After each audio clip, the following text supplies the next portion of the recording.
Hi guys, welcome to B Banker. स्वागत है आपका आज के क्लास में। आज के वीडियो में मैं हूं प्रीति मैम और आज मैं लेकर के आ गई हूं आपके लिए एक और नई ज़बरदस्त सी वीडियो। आज के इस वीडियो में हम लोग पढ़ेंगे डेली वोकैबुलरी, यानी कि रोज़मर्रा के जीवन में इस्तेमाल होने वाले जो वर्ड्स हैं उन सारे वर्ड्स को मैं पढ़ाऊंगी, साथ ही साथ उनका उच्चारण बताऊंगी, उनका मतलब बताऊंगी और सबसे ज़्यादा इम्पॉर्टेंट उनका इस्तेमाल बताऊंगी। सिर्फ वर्ड जान के क्या कर लोगे, अगर इस्तेमाल नहीं आएगा तो? हम सबको यही लगता है ना। मैं बताऊंगी उनका इस्तेमाल भी विद एग्जाम्पल्स, ठीक है। वीडियो है बहुत इंपॉर्टेंट ऑब्वियसली, तो बने रहिएगा वीडियो के एंड तक। वीडियो को लाइक कर दीजिए, शेयर कर दीजिए ताकि ज़्यादा लोगों तक ये वीडियो पहुंच पाए। तो चलिए वीडियो को शुरू करते हैं। उसके पहले अगर आप हमारे चैनल पर नए हैं तो आप कर सकते हैं हमारे चैनल को सब्सक्राइब। चैनल सब्सक्राइब करते वक्त बेल आइकॉन को दबाना बिल्कुल मत भूलिएगा ताकि आप हमारी कोई भी लेटेस्ट अपलोड मिस ना करें, यानी कि आपकी कोई भी अंग्रेजी की क्लास मिस ना हो जाए। आप सीधे सीधे हमसे जुड़ सकते हैं इस व्हाट्सएप नंबर के जरिए। आप कर सकते हैं हमें follow Facebook, Instagram, Telegram, Twitter, TikTok, hello, सारी की सारी सोशल मीडिया साइट्स पर। तो चलिए जल्दी से शुरू करते हैं आज के वीडियो। आज का सबसे पहला जो वर्ड है वो है एंजाइटी। जी हाँ, एंजाइटी, इसको एंजाइटी पढ़ते हैं। मैंने कई बार बच्चों को देखा है इसको एनेक्साइटी पढ़ते हैं। अब आई डोंट नो क्यों पढ़ते हैं, लेकिन इसका मतलब हो सकता है वही समझ में आता हो, लेकिन इसकी मैं करेक्ट प्रोनाउंसिएशन आपको बता देती हूँ। इसका मतलब होता है एंजाइटी। इसको कैसे पढ़ते हैं, मेरे साथ रिपीट कीजिए, एंजाइटी। अगेन से रिपीट कीजिए, एंजाइटी। जी हाँ, इसको पढ़ते हैं एंजाइटी, जिसका मतलब होता है चिंता, व्याग्रता या फिक्र। ठीक है, तो अब से हम लोग इसको एंजाइटी नहीं पढ़ेंगे ना। ठीक है, नहीं पढ़ेंगे एंजाइटी, अब से क्या पढ़ेंगे, एंजाइटी। क्या पढ़ेंगे, कमेंट करके बताइए क्या पढ़ने वाले हैं, एंजाइटी। चलिए इसका इस्तेमाल देखते हैं। His voice was full of anxiety. उनकी आवाज चिंता से भरी थी। His voice was full of anxiety. उनकी आवाज चिंता से भरी थी। अब वॉइस की इंग्लिश क्या होती है, आवाज। His voice was full of anxiety. उनकी आवाज चिंता से भरी थी। सिंसियर यानी कि ईमानदार या सच्चा। सिंसियर का मतलब होता है ईमानदार, सच्चा या निष्ठावान। Our company needs a sincere employee. हमारी कंपनी को एक ईमानदार कर्मचारी की जरूरत है। कैसे कर्मचारी की जरूरत है, एम्प्लॉय का मतलब क्या होता है, कर्मचारी होता है। ठीक है, कैसे कर्मचारी की जरूरत है, ईमानदार कर्मचारी की जरूरत है। Our company needs a sincere employee. हमारी कंपनी को एक ईमानदार कर्मचारी की जरूरत है। कॉम्प्लीमेंट यानी कि प्रशंसा करना या तारीफ करना। कॉम्प्लीमेंट यानी कि प्रशंसा करना या तारीफ करना। We should always compliment others. हमें हमेशा दूसरों की तारीफ करनी चाहिए। हमें हमेशा खुद की तारीफ सुनने का मन होता है ना, लेकिन खुद की तारीफ सुनने से पहले दूसरों की तारीफ करनी चाहिए। We should always compliment others. हमें हमेशा दूसरों की तारीफ करनी चाहिए।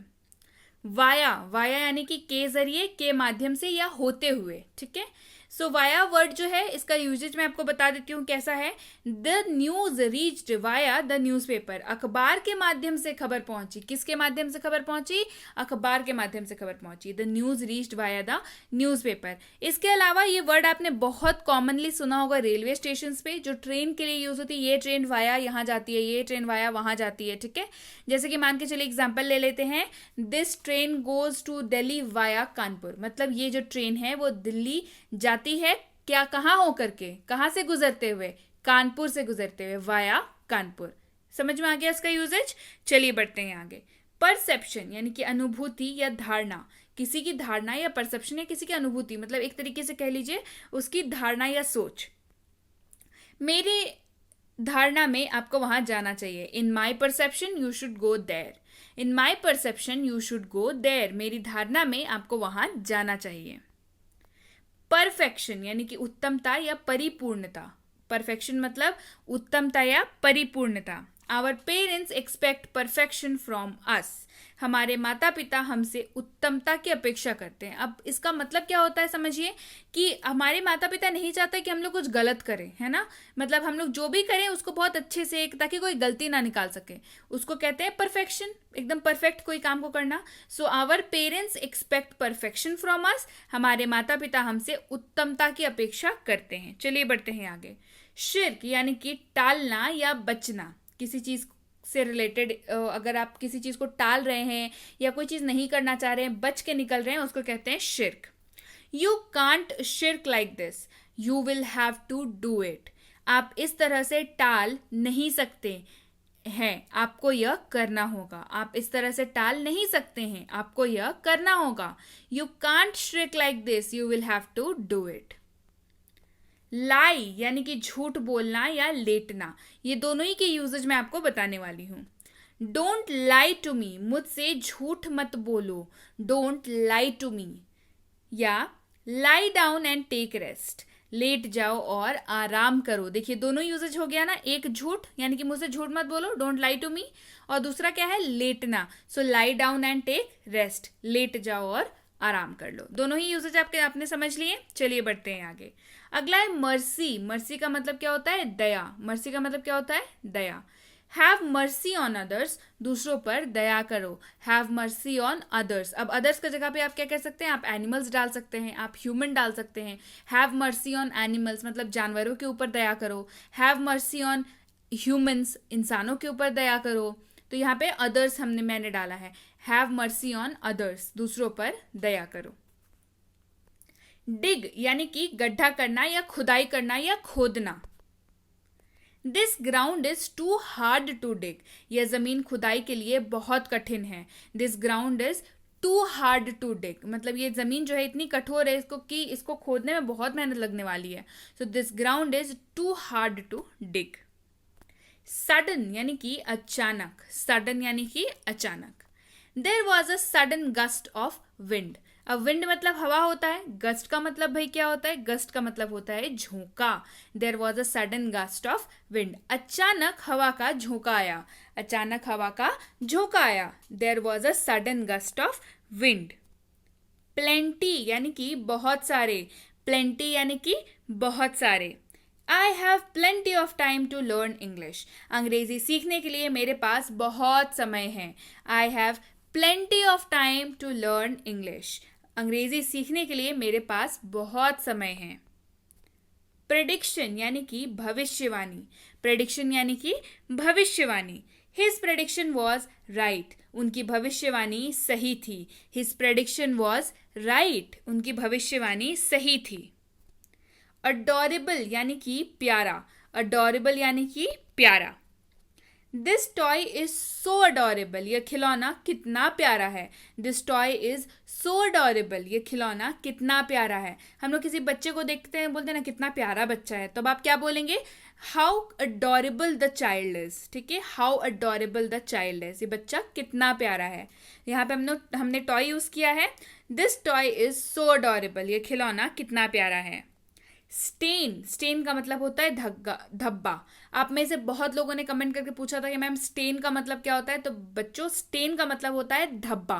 क्या होता है, स्टेन का मतलब होता है धब्बा. कहीं पे स्पॉट लग जाता है, किसी मतलब थर्ड किसी चीज की वजह से स्पॉट लग जाता है, दाग रह जाता है, दैट इज कॉल्ड एज धब्बा. Do not stain this cloth, इस कपड़े पर धब्बा ना लगाएं. Do not stain this cloth, इस कपड़े पर धब्बा ना लगाएं. ब्रेव यानी कि बहादुर. ब्रेव यानी कि बहादुर. अब बहादुर कौन होता है, soldiers. Soldiers are very brave, सैनिक बहुत बहादुर होते हैं, तभी तो हमारी रक्षा करते हैं. Soldiers are very brave. Capable यानी कि सक्षम होना. केपेबल यानी कि सक्षम होना या समर्थ होना. आई am capable of doing all my works, मैं अपने सभी कार्यों को करने में सक्षम हूँ. मैं अपने सभी कार्यों को करने में सक्षम हूँ. I am capable of doing all my works. Burden यानी कि बोझ. बर्डन यानी कि बोझ. Don't take this much burden, इतना ज्यादा बोझ मत लो. Don't take this much burden, इतना ज्यादा बोझ मत लो. स्टम्बल यानी कि ठोकर. स्टम्बल यानी कि ठोकर. Be careful, don't get stumble, सावधान रहें, ठोकर ना खाएं. Be careful, don't get stumble. Pardon यानी कि दोहराना या क्षमा करें. दोहराएं या क्षमा करें. Please pardon me, I didn't listen to what you said, कृपया क्षमा करें, मैंने आपकी बातों को नहीं सुना. Please pardon me, I didn't listen to what you said. अब देखिए इसका मतलब क्या होता है. आपसे कोई कुछ बोल रहा है, कोई कुछ बता रहा है और आपका ध्यान कहीं और है, तो और उस इंसान को वो चीज़ अचानक पता चल गई, हो सकता है कुछ इंपॉर्टेंट बोल रहा होता, आप क्या बोलेंगे? अरे सॉरी सॉरी सॉरी, नहीं सुन रहे थे, ठीक है। तो अब आप इसको क्या बोलेंगे? Please pardon, I wasn't listening, मैं नहीं सुन पाया या नहीं सुन रहा था। तो आप क्या बोल रहे, मतलब आप एक तरीके से उससे माफी मांगते हैं कि अरे गलती हो गया, तुम्हारे बात पे ध्यान नहीं था मेरा, ठीक है। उसको कहते हैं pardon. So please pardon me, I didn't listen to what you said, कृपया क्षमा करें, मैंने आपके बातों को नहीं सुना। कंपनसेशन यानी कि मुआवजा, ये वर्ड आपने टीवी पे बहुत बार सुना होगा। कंपनसेशन यानी कि मुआवजा।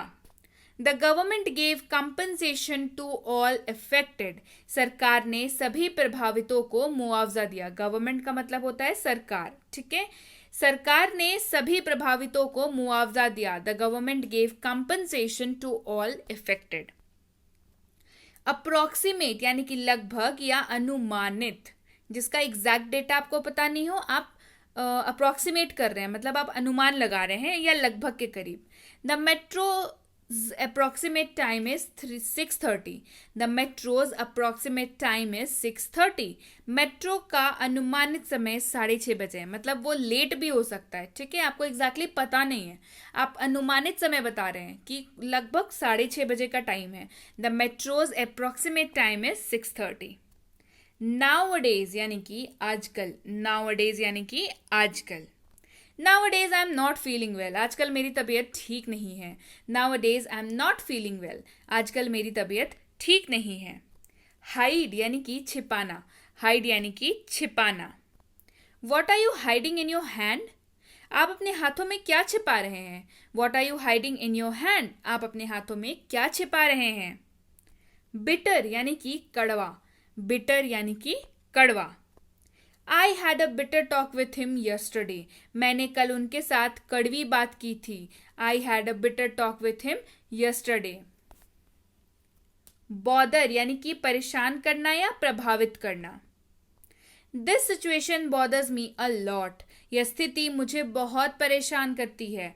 This situation bothers me a lot, यह स्थिति मुझे बहुत परेशान करती है। Consult यानी कि परामर्श या सलाह, कंसल्ट यानी कि परामर्श या सलाह। You should consult a doctor, आपको डॉक्टर से सलाह लेनी चाहिए। You should consult a doctor. Renovate यानी कि नवीकरण, यानी कि किसी भी एक पुराने चीज को नया जामा पहना देना, ठीक है। रेनोवेट यानी कि नवीकरण। I think you should renovate your house, मुझे लगता है कि आपको अपने घर का नवीनीकरण करना चाहिए। I think you should renovate your house, मुझे लगता है कि आपको अपने घर का नवीनीकरण करना चाहिए। Wonder यानी कि आश्चर्य होना, wonder यानी कि आश्चर्य। I wonder how can you do that, मुझे आश्चर्य है कि आप ऐसा कैसे कर सकते हैं। I wonder how can you do that. Lustre यानी कि चमक, इसको क्या बोलते हैं? इसको लस्टर नहीं पढ़ेंगे, ठीक है। ये लिखा हुआ है लेकिन इसको पढ़ते हैं लस्टर। सुनिए मेरे साथ, रिपीट कीजिए, लस्टर। इसको पढ़ते हैं, क्या पढ़ते हैं? लस्टर यानी कि चमक। Gold has its natural lustre, सोने की अपनी प्राकृतिक चमक होती है। Gold has its natural lustre. Apparent यानी कि स्पष्ट, अपैरेंट यानी कि स्पष्ट। You are an apparent example of success, आप सफलता के स्पष्ट उदाहरण हैं। You are an apparent example of success.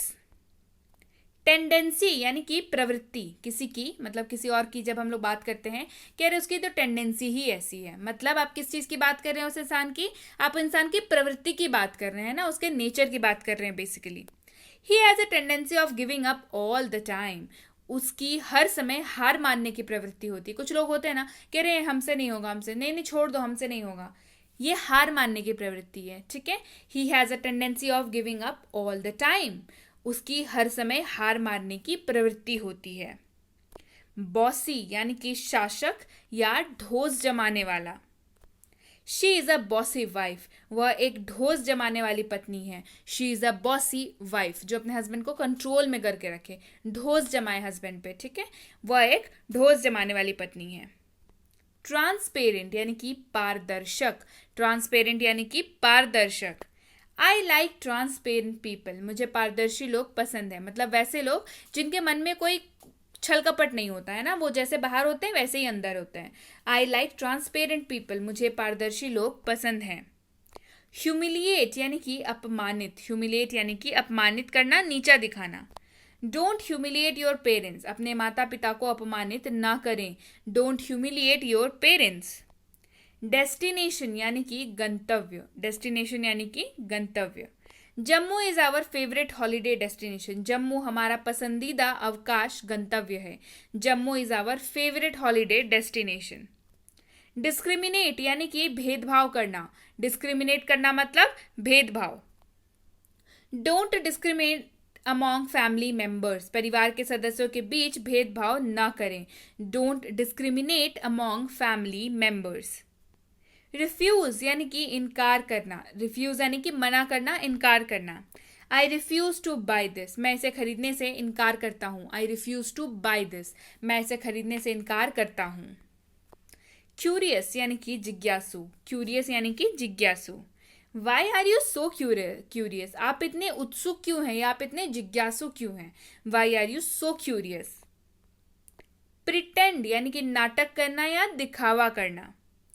Don't pretend in front of me, मेरे सामने दिखावा मत करो. Don't pretend in front of me. इसका मतलब क्या होता है, इसका मतलब होता है जैसे किसी इंसान के मन में कुछ और है पर वो आपके सामने कुछ और दिखा रहा है या आपसे कुछ छुपा रहा है, नाटक करके आपको बता रहा है कि नहीं नहीं नहीं ऐसा नहीं है, ऐसा है.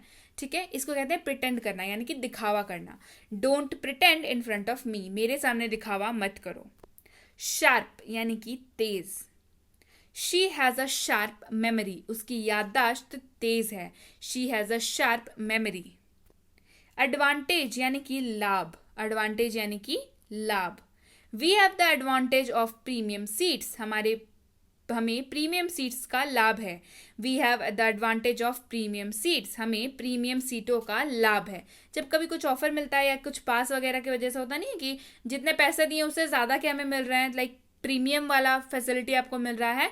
So we have advantage of premium seats.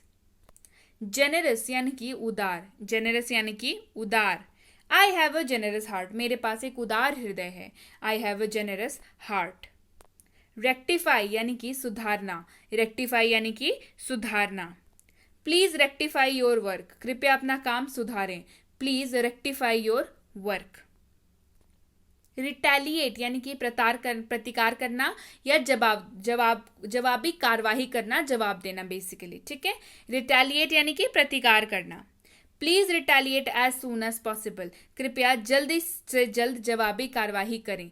ठीक है, ये बहुत जगह पे यूज होता है. जैसे मान लीजिए आर्मी के लिए यूज होता है कि टेररिस्ट का अटैक हुआ, आर्मी ने रिटेलिएट किया यानी कि आर्मी ने जवाबी कार्यवाही की. अब आपको मान लीजिए कभी कुछ मैसेज या मेल आता है तो क्या बोलता है, please retaliate as soon as possible, मतलब जितनी जल्दी से जल्दी हो सके आप जवाबी कार्यवाही करिए या हमको जवाब दीजिए बेसिकली. ठीक है, so please retaliate as soon as possible.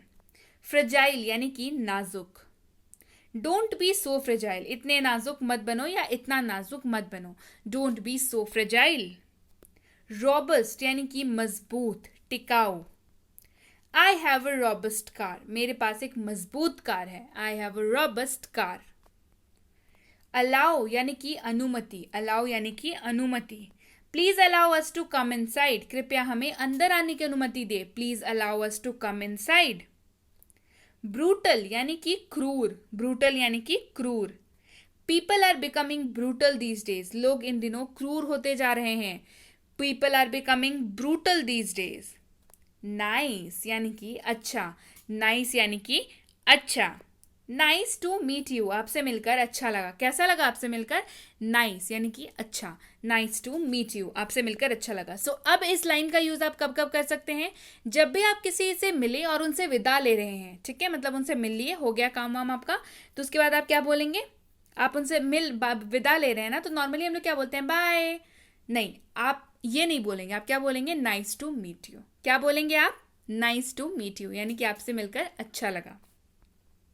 Develop यानी कि विकसित करना, डेवलप यानी कि विकसित करना. Please develop a good attitude towards others, कृपया दूसरों के प्रति एक अच्छा दृष्टिकोण विकसित करें, है ना। Please develop a good attitude towards others, कृपया दूसरों के प्रति एक अच्छा दृष्टिकोण, एक अच्छा व्यवहार डेवलप करें। हमें दूसरों से अच्छा व्यवहार करना चाहिए, तो उसके लिए क्या करना पड़ेगा, खुद में पहले उसको विकसित करना पड़ेगा, हमारे नेचर में उसको डालना पड़ेगा कि हाँ भाई चलो दूसरों से अच्छा व्यवहार करना चाहिए, है ना, बिहेवियर करना चाहिए। तो इसको डेवलप करना पड़ेगा, यानी कि उसको अपने अंदर विकसित करना पड़ेगा। ठीक है।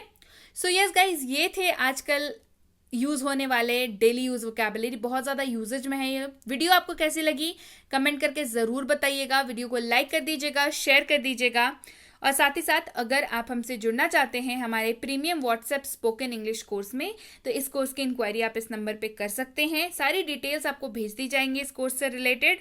साथ ही साथ बेसिक इंग्लिश ग्रामर कोर्स जो है, अगर आप किसी भी कॉम्पिटिटिव एग्जाम की तैयारी कर रहे हैं जो अंग्रेजी पूछता है और आपको लगता है कि आपकी इंग्लिश उतनी अच्छी नहीं है, मतलब लाइक ग्रामर उतना अच्छा आपसे हो नहीं पा रहा है, ये कोर्स बिल्कुल आपके लिए है। या अगर आपको नॉर्मली भी लगता है कि आपको ग्रामर में वर्क करने की ज़रूरत है, तो ये कोर्स बिल्कुल आपके लिए है। तो इसकी इंक्वायरी भी आप इस नंबर पे कर सकते हैं।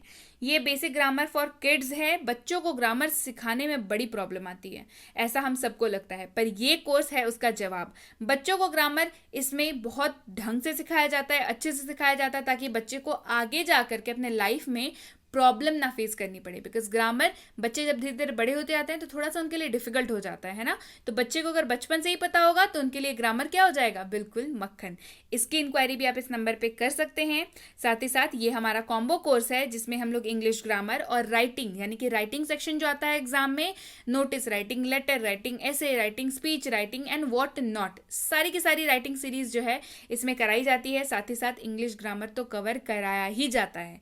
इसकी इंक्वायरी भी आप इस नंबर पे कर सकते हैं। इसके बाद अगर आप प्रीमियम कॉम्पिटिटिव इंग्लिश कोर्स में एडमिशन लेना चाहते हैं तो आप इसकी इंक्वायरी भी इस नंबर पे कर सकते हैं। अब इस कोर्स को किसने करना है, इस कोर्स को करना है कोई भी सीरियस एस्पिरेंट जो इन सारे एग्जाम्स की तैयारी कर रहा हो, या ऐसे किसी भी एग्जाम की तैयारी कर रहा हो जो इंग्लिश पूछता हो अपने सिलेबस में, उसके सिलेबस में जो है इंग्लिश भी हो, है ना, उसके जो सब्जेक्ट्स हैं उसमें इंग्लिश भी हो। तो इसमें कराया जाता है पूरा का पूरा सिलेबस।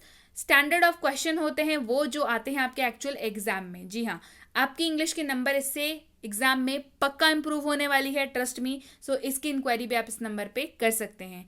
इंक्वायरी करते वक्त एक चीज़ का ख्याल रखिएगा, कोर्स का नाम लिख के इंक्वायरी कीजिएगा ताकि हमारे एग्जीक्यूटिव आप तक सही जानकारी पहुंचा पाए। एक और बात, आपने जब इंक्वायरी की है तो प्लीज़ वेट करिएगा, बिकॉज बहुत सारे ऑर्डर्स रहते हैं, एक एक करके सबको रिक्वेस्ट को प्रोसेस करना पड़ता है। सो थोड़ी सी देर अगर हो जाए तो उसके लिए पहले से माफ़ी। So yes guys, that's it for today. Thank you so much for watching be with B Banker, empowering life through knowledge. Thank you so much for watching. Stay tune to B banker.